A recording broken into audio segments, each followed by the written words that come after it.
one is not very good at all. At saka, hindi mo ma-realize, pag nandito ka sa baba, gumagalaw mo na yan, pagka may dumadahan. Kaya mas mabuti-buti na ito. That's why, the first time that we saw it, yung inspection namin, yung monthly, ay sabi ko talagang hindi practical yung kanilang ginawa.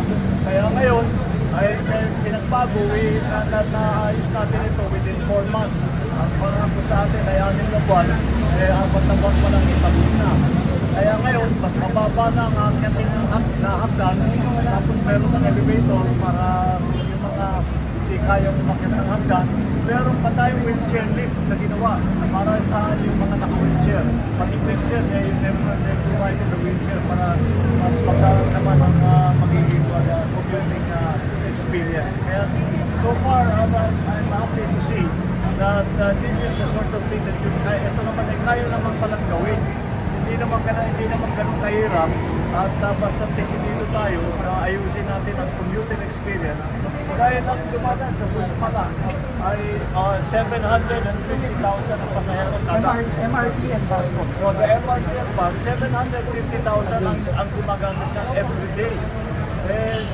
Napagaan lang ng kaunti. Ang kanilang mahirap na nga mag-commute. Mahaba, mainit, kung gano'n.